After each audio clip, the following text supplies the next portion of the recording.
Mwambie jirani yako, unaijua nguvu ya msalaba? Mwambie, mimi imeniokoa, kwa hiyo ninausifu.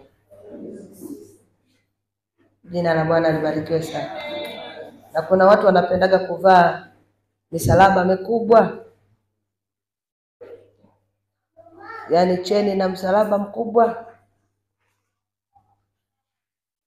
Huo uliovaa wa nani? Wako au wa Yesu? Wa Yesu haupo, maana ndio ulituletea wokovu. Haleluya. Hebu nisiende huko sasa nikakukwaza kule. Acha niseme neno la Mungu. Ujumbe unasema uwezo wa kutambua. Uwezo wa kutambua. Uwezo wa kutambua.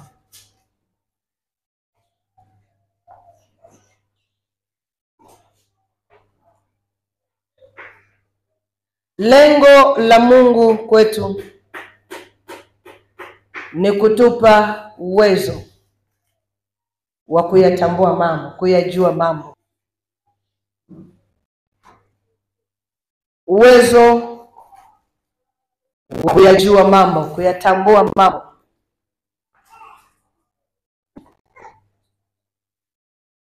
Tunapozungumza ama Biblia inapozungumza uwezo wa kutambua, inamaanisha roho ya fahamu. Fahamu, roho ya fahamu ni roho ya Mungu. Ila kwa shetani kuna pepo la utambuzi. Ila Mungu ana roho ya fahamu. Sasa uwezo wa kutambua, napozungumza habari za uwezo wa kutambua, nazungumzia ufahamu, roho ya fahamu. Naigusa moja kwa moja roho ya fahamu. Ili wewe uweze kutambua jambo, ni lazima roho ya fahamu iwe ndani yako. Ile roho ya fahamu itakapokuja ndani yako, itakupa kuona mambo kwa namna nyingine. Jambo hilo unaloliona leo kama halifai, roho ya fahamu ikija ndani yako, itakupa kuliona jambo hilo tena kwa namna nyingine. Halijabadilishwa ni hilo hilo, ila roho ya ufahamu ina tabia ya kukupa kuona upya. Haleluya. Itakupa kuweza kuona kwa upya. Fungua Biblia yako kwenye kile kitabu cha Waefeso.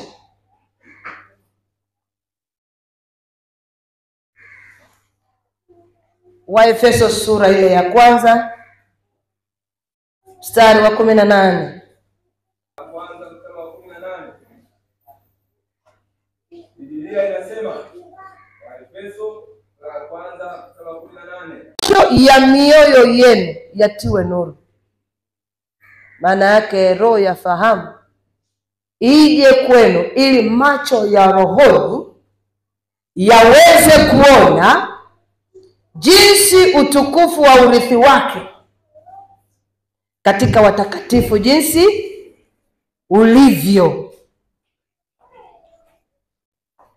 Anaposema macho ya mioyo yenu yatiwe nuru, maana yake macho tunayo, kuona tunaona, lakini tuna ukomo wa kuona. Ndio maana tuna ukomo wa kufikiri. Lakini roho ya fahamu ikija juu yetu, tunaondolewa kwenye ule ukomo wa kuona wa kawaida na ukomo wa kufikiri tuliokuwa nao siku zote. Tunapewa kuona zaidi katika ulimwengu wa roho, alafu pia katika mwili tunapewa kuyaona mambo tofauti na tulivyokuwa tunaona zamani. Unaweza ukamuona mtu haraka haraka ana muonekano wa kichaa, ana muonekano wa ukichaa, lakini ingawa macho yako ya kawaida yanakuambia huyu ni mwenda wazimu, hamnazo, zimeruka zingine. Lakini macho yako ya rohoni yakitiwa nuru. Hiyo nuru inayozungumzwa ni ipi? Ni roho ya fahamu. Haleluya, haleluya. Sasa anasema macho ya mioyo yenu yatiwe nuru. Kwa nini anasema ya mioyo, sio ya mwilini?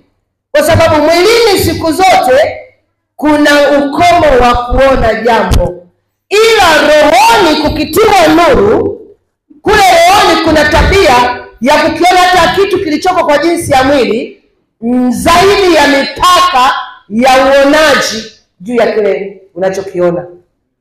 Kwa hiyo si kila kichaa unayemuona ni kichaa.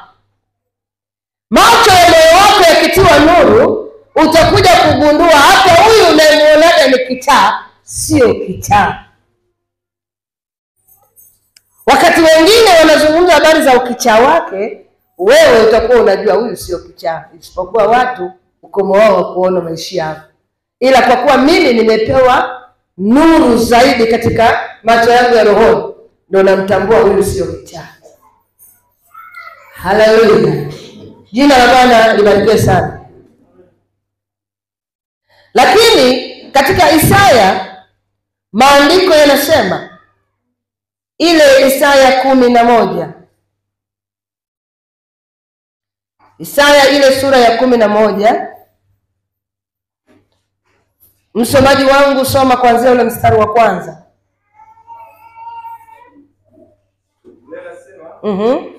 Isaya 11 kuanzia mstari wa kwanza. Basi litatoka chipukizi katika shina la Yese. Litatoka chipukizi katika shina la Yese. Na tawi litakalotoka katika mizizi yake litazaa matunda. Na roho ya Bwana atakaa juu yake. Roho ya hekima na ufahamu. Roho ya shauri na uweza. Roho ya maarifa na ya kumcha Bwana. Amen. Jina la Bwana libarikiwe. Anasema litatoka chipukizi katika shina la Yesu, na tawi litakalotoka katika mizizi yake litazaa matunda, na roho ya Bwana atakaa juu yake, roho ya hekima na ufahamu. Kinachokuwezesha wewe kutambua mambo ni ufahamu, sio kitu kingine. Ufahamu, roho ya ufahamu. Kumbe ufahamu asili yake ni roho, na ili utambue ya kwamba hili jambo ulitendalo sasa si jema, maana yake roho ya fahamu ya Mungu iko ndani yako, ndio inayokuambia unachokifanya sio sahihi. Haleluya. Unachokifanya sio sahihi. Anaposema roho ya Bwana atakaa juu yake, roho ya hekima na ufahamu, na roho ya shauri na uweza, na roho ya maarifa na ya kumcha Bwana. Kumbe hata kumcha Bwana nayo ni roho ya Mungu. Haleluya. Kwa mimi nina appreciate juu yenu ninyi kwamba ninyi mna roho wa Mungu. Sema amina.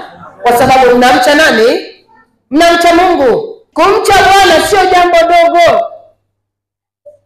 Kumcha Bwana sio jambo la kudharau. Tafsiri yake watu hao wana ufahamu mkubwa sana, na macho ya mioyo yao yametiwa nini? Nuru. Wameweza kuona zaidi ya kuona, wanaona mambo zaidi ya watu wengine wanavyoona. Ndio maana umeamua kukimbia ili uweze kumwabudu Mungu siku zote.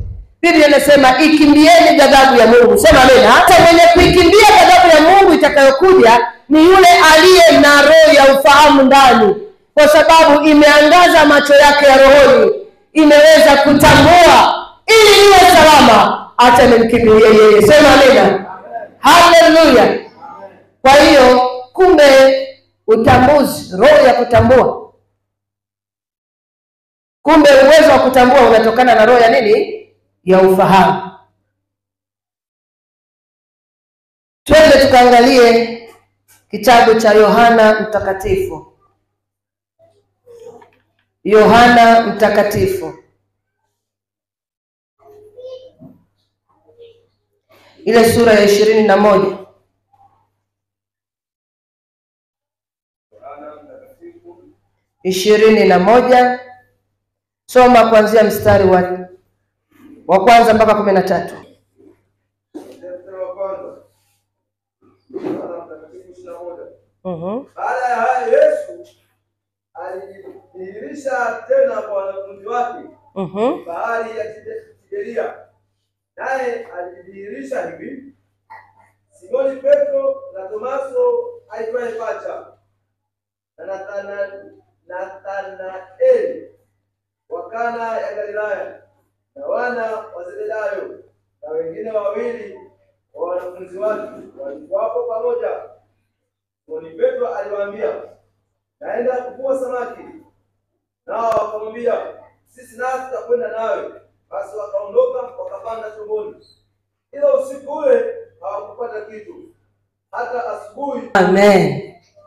Haleluya. Maandiko yanasema baada ya Yesu Kristo kufufuka kutoka kwa wafu, baada ya Yesu Kristo kufufuka kutoka kwa wafu,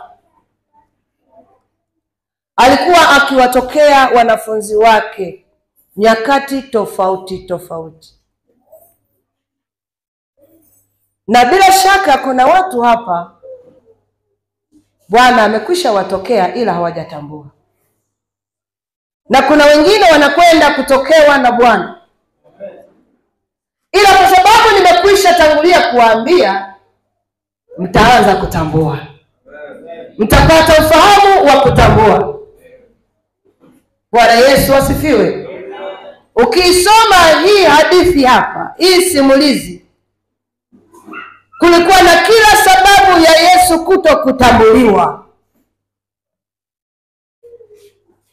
kwa sababu alijidhihirisha kwao kwa namna isiyo ya kawaida. Amina. Maandiko yanasema baada ya hayo Yesu alijidhihirisha tena kwa wanafunzi wake penye bahari ya Tiberia, naye alijidhihirisha hivi: Simoni Petro na Tomaso aitwaye Pacha na Nathanieli wa Kana ya Galilaya na wana wa Zebedayo na wengine wawili wa wanafunzi wake walikuwako pamoja naye. Yani walikuwa watu kama 6 hivi katika wanafunzi 12, 11, maana mmoja alipasi away. Haleluya. Mmoja alifanyaje? Ongeza sauti. Alipasi away. Tafsiri yake ni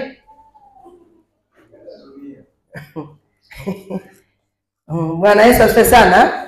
Kwa katika wale 11 aliowaacha Yesu wakati wa kufa kwake, wanafunzi 6 waliamua kumfuata Petro. Yaani wanafunzi 5 pamoja na Petro, jumla wangapi? 6. Biblia inasema walikuwa kwa mahali wakikaa,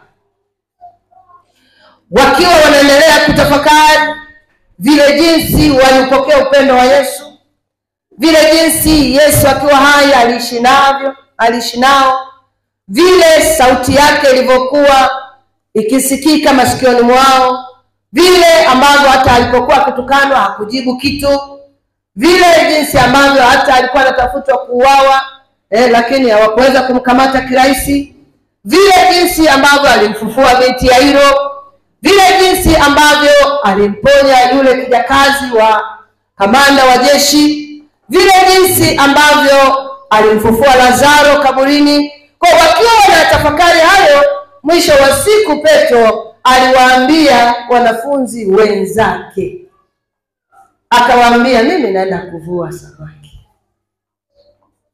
baharini. Na bahari yenyewe ilikuwa inaitwa Tiberia. Na hayo yote yalikuwa yanafanyika huko Galilaya. Jina la Bwana libarikiwe sana. Petro alipowaambia naenda kuvua, na hao wanafunzi wengine, Tomaso alikuwepo, Nathanieli alikuwepo, wana wa Zebedayo wawili wale mapacha walikuwepo, na wengine wawili wa wanafunzi wa Yesu walikuwepo pamoja nao. Kwa wote wakamwambia Petro, na sisi pia tunakwenda pamoja nawe. Jina la Bwana libarikiwe sana. Maandiko yanasema anasema basi wakaondoka wakapanda chomboni, ila usiku ule hawakupata kitu. Wakapanda chomboni wote 6, ila usiku ule wa uvuvi hawakupata kitu. Kazi ya uvuvi ilikuwa ngumu kidogo. Ile kazi ilikuwa na changamoto kidogo, kwa sababu matarajio yalikuwa ni makubwa kuliko matokeo. Na kwa sababu matarajio yalikuwa makubwa kuliko matokeo, basi wakarudi mpaka ufuoni. Walipofika pale ufuoni wakiwa wanaendelea na shughuli zao, Biblia inasema asubuhi kulipokucha, Yesu alisimama ufuoni. Yaani alikuja Yesu mpaka pale ufukweni pale. Sisi tumezoea kusema nini? Ufukweni, ufukwe wa ziwa, ufukwe wa bahari, ufukwe wa bwawa la Hombolo. Labda ndio utanielewa. Tunalijua wengi kama hujawahi kwenda Hombolo hujafika Dodoma. Biblia inasema Yesu alisimama ufuoni, walakini wanafunzi hawakujua ya kuwa ni Yesu. Alisimamaje? Alikuwaje? Alikuwa na mfanano upi?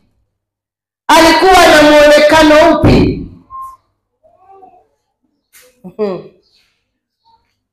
Kwa maelezo ya hapa chini, mstari wa 5 inanipa kujua huyu Yesu alionekana kama babu hivi. Sababu mstari wa 5 unasema hivi, basi Yesu akawaambia, wanangu, ili neno la vijana tu kijueni kuitana mwanangu hivi. Wewe unaweza kama umemzaa huyu. Huu ni msemo wa vijana, si ndio? Lakini Yesu hakuwa anamaanisha kwamba wale ni masela wenzake mpaka waite nini? Wanangu. Maana yake alijidhihirisha kwa muonekano fulani wa kama baba mtu mzima aliyekwenda kwa vijana wavuvi ili asaidiwe mboga. Ndivyo alivyochagua kujidhihirisha. Ndivyo atakavyochagua kujidhihirisha. Ndivyo alivyochagua kujidhihirisha kwako. Atajidhihirisha sawa sawa na apendavyo yeye. Biblia inasema yeye anaitwa mzee wa siku. Hello? Maandiko yanasema basi Yesu akawaambia, wanangu, mna kitoweo? Wakamjibu, la.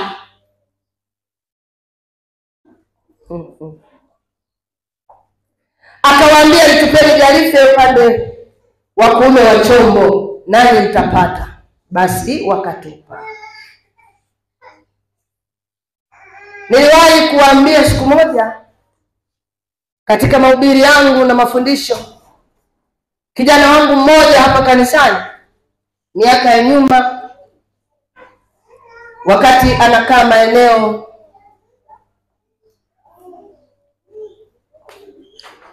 maeneo ya Filifosi. Sasa kabla stendi ya mkoa haijajengwa. Sasa akawa yuko kwenye maombi. Na yeye anapenda kumtumikia Mungu sana kwenye uimbaji, anapenda sana. Alikuwa anapenda mno. Alikuwa anajiona katika ulimwengu wa roho, anaimba, watu wengi wanakusanyika, wanamuitikia, wanafurahia vile anavyoimba. Akitoka pale wanamshika mkono, wanamwambia hongera mwanetu umetoka. Lakini akiamka katika hali ya kawaida, akijaribu kusimama madhabahuni kuimba, yani watu wanaona kama anayeimba mwenye hata nguo hajavaa. Yani wanamuona kama waovu. Ndivyo alivyokuwa akijiona. Ila wengine wakiimba pamoja naye, yani watu wanawashangilia. Akajiona dhaifu sana. Kikamuumiza sana ndani yake. Siku moja akasema, nitaenda mbele za Bwana kwa maombi. Jina la Bwana libarikiwe sana. Akapanga kufunga siku 7. Akafunga siku 7. Siku ya kwanza ilikuwa kila siku akiingia, yani kukicha, muda wa kwenda kwenye maombi, anaenda ile stendi ya mkoa pale ya Dodoma pale, kabla haijawa stendi. Kuna vichaka pale. Kwa hiyo alikuwa anaenda pale anatafuta mti mmoja, kuna mti wake mmoja alichagua kama ndio mti wake wa kwendaga kuomba pale. Kwa hiyo anaenda pale anaanza kuomba, Baba naomba unikumbuke. Baba naomba uniongeze. Ongeza huduma yangu Bwana. Ninachoona katika roho sicho ninachoona mwilini. Tazama jinsi ambavyo nafsi yangu inakutamani. Alikuwa naomba, anaweza kukaa hapo masaa 2 matatu. Alafu baadaye anaondoka anarudi nyumbani. Jumapili anaenda kanisani kama kawaida. Siku ya pili, siku ya tatu, siku ya 4, siku ya 5 anafunga yani hali, ila alikuwa anafungua jioni. Sasa siku 2 za mwishoni akasema sitakula hata na jioni. Siku ya 7 alikuwa anaenda kumalizia huduma. Ameenda kama kawaida, ameshinda kule. Ile anaanza tu kuomba, ilikuwa mchana, anasema alienda kama majira ya saa 4. Ile anaanza tu kuomba, Baba naomba unikumbuke. Leo ni siku yangu ya mwisho. Nilikusudia kufunga siku 7. Tazama Bwana, hata jana sijala, sijafungua, na leo pia nitafungua kesho. Unikumbuke kwa hoja yangu. Kama hajafika mbali, alikuja mzee mmoja hivi, kavaa manguo yamechoka. Akamuita kijana. Kijana yuko baba. Rika shakara baba. Akaita tena, mwanangu samahani. Akageuka akasema, mzee mbona unaniharibia maombi? Akamwambia na njaa mwanangu. Na siku 3 sijala. Kamza umetoka wapi? Akasema nimetoka mbali, nimetembea kwa miguu. Nimekuja hapa, nimeshuka stendi pale, wakati wa stendi ilikuwa maonyesho na 8 huko. Ndio stendi ilikuwa huko. Nimeshuka stendi pale, sasa niko nazunguka. Sasa wakati nataka niende kwenye zile nyumba kule, nikasikia kuna mtu hapa anaomba. Nikaona bora nije nimwambie huyu. Akasema sasa wewe umeniharibia maombi. Unajua naomba alafu unakuja kuliomba.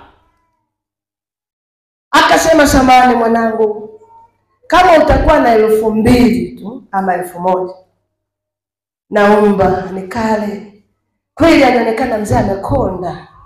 Sio amekonda kwa njaa, yani anaonekana ni kweli ana muonekano wa njaa na mhitaji. Mzee anamwangalia kijana alikasirika sana. Akamwambia wewe hapo kama unaweza kutembea kwa miguu unaweza kukosa 2,000 wewe. Akamwambia hapana. Wanatazamana kwa maelezo yake. Akamwambia pale stendi umeshindwa kupata hata 1,000. Akamwambia sijaomba ila nikienda kuomba sitakosa. Akamwambia sasa rudi. Katafuta 2,000. Kanunue karanga. Kazikaange karanga. Alafu kafunge hivi paketi vidogo. Nenda kafanya biashara kauze. Utapata zaidi ya 2,000.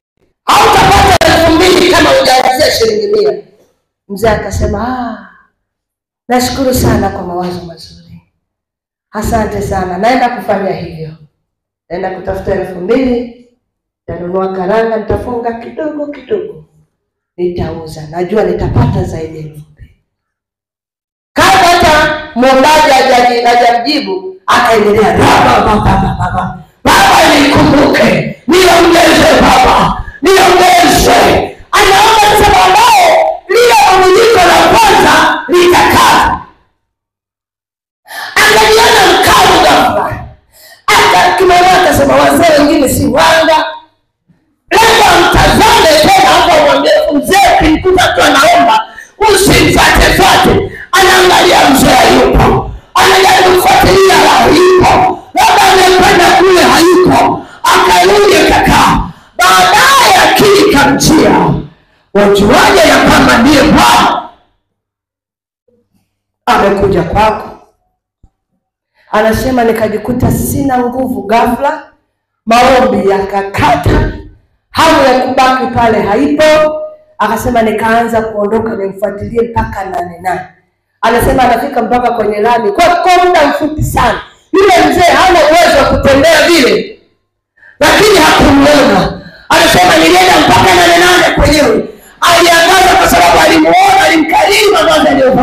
lakini hakumuona. Akatoka tena, hakumuona. Akarudi nyumbani amechoka bure, kama alifanya kazi ngumu. Baadaye akamwambia mama yake, naomba chakula nini. Akala. Sasa ikawa inamsumbua. Mwaka wa kwanza imepita, wa pili, wa tatu, hajaelewa tafsiri yake. Wengine akiwauliza naambia alikuwa mwewe yule alikuja kukuharibia. Sasa siku moja nikakutana naye hapa, ilikuwa mwaka juzi. Akaniambia, afu mama, kuna ndoto inanisumbua, imepita miaka mingi. Kaambia, heni shomoli. Akaniambia, hata sielewi maana yake. Yule mzee sio alikuja kuniondolea kipawa ndani. Nikamwambia, sikia, yule alikuwa ni Bwana amekuja kwa muonekano wa mhitaji kama ulivyo mhitaji. Bwana amekupa kipawa. Kipawa kuwezi kuanza 100 kushuka 100. Kipawa kinaanza 1 kwenda 100. Kama ulio mjini utafuta 2000, akauza karanga za 100 atapata zaidi ya 2000. Ni kwamba ulikuwa unajijibu mwenyewe kwa kwamba anza ile kidogo kidogo utafikia viwango vya juu. Ndio maana akasema, nimeelewa, nitafanya kama ulivyoniambia. Na alipoachana na wewe alitoweka. Ulipomtafuta kwa sababu ya kukosa amani, ni Roho Mungu alikuwa anakuambia huyo ni Bwana. Jina la Bwana libarikiwe sana. Nilipoongea naye tulikuwa tumekaa hapo ndani. Nilipoongea naye nimekaa kaanza kulia. Akasema, kwa nini sikupata ufahamu? Na nilaumu kwa nini nilimjibu vile. Nikamwambia, ukufanya makosa pale, Bwana alikuwa anakujibu wewe. Wewe unaonekana unamjibu yeye, kwamba unamsumbua, na yeye anakwambia usinisumbue. Talanta moja yaweza kuzaa 2. Anza na 1 ili ufikishe 100. Tangu sasa unapoingia kwenye maombi, hakikisha unafuata kanuni za maombi na kumtumikia kwa njia ya uimbaji. Wewe unaanza kumsumbua Bwana. Elewa kanuni ya kupanda na iko tofauti na kushuka. Yule alikuwa ni Bwana. Sema, tangu leo sitamdharau mtu. Sitadharau sauti ya mtu ikiniambia chochote. Akasema, namuomba Mungu anitokee tena. Inawezekana mpaka sasa hajamtokea kwa namna ile, pengine kamtokea kwa namna nyingine. Sasa Biblia inasema Yesu Kristo, hata asubuhi kulipokucha, Yesu alisimama ufuoni, walakini wanafunzi hawakujua ya kuwa ni Yesu. Basi Yesu akawaambia, wanangu, mna kitoweo? Yaani yeye hana na wanafunzi hawana, na anajua hawana, lakini anawauliza, mna kitoweo? Maana yake alikuja kama baba anayehitaji, alikuja kama baba anahitaji msaada, alijitokeza kama mtu mzima mwenye kuweza kuwazaa wale. Alafu akawauliza, wana kitoweo? Kwa wengine kama wanacho, wamepata usiku wakati wa kuvua, basi waangalie samaki 3 aende nao akale nyumbani kama baba. Lakini vijana wakamwambia, wanafunzi wakamjibu, la, hatuna. Biblia inasema akawaambia, litupeni jarife upande wa kuume wa chombo. Hizo nyavu pelekeni upande wa kulia, kulembo zipelekeni hizo nyavu. Sasa alisimama pale kama mtaalamu wa uvuvi. Jina la Bwana libarikiwe sana. Lakini bado Biblia inasema hawakumtambua. Walipotupa nyavu kule alikoelekezwa, walipata samaki wengi wakubwa. Idadi imeandikwa 150 na ngapi? Na 3. Samaki wakubwa 153. Pamoja na ukubwa waliokuwa nao wale samaki, Walivuta lile jarife, yaani ile nyavu walivuta, lakini haikukatika. Biblia inasema basi yule mwanafunzi ambaye Yesu alimpenda, kumbe kulikuwa na Yohana katikati yao. Yule mwanafunzi ambaye Yesu alimpenda ni Yohana, sio Petro. Petro ndo aliulizwa unanipenda, ila hakuambiwa mimi nakupenda. Ila Yohana ndo alionyesha upendo wa wazi kabisa kwa Yesu. Biblia inasema yule mwanafunzi ambaye Yesu alimpenda akamwambia Petro, ndiye Bwana. Haleluya. Na Simoni Petro aliposikia ya kwamba ni Bwana, akajifunga vazi lake, maana alikuwa uchi. Kwa nini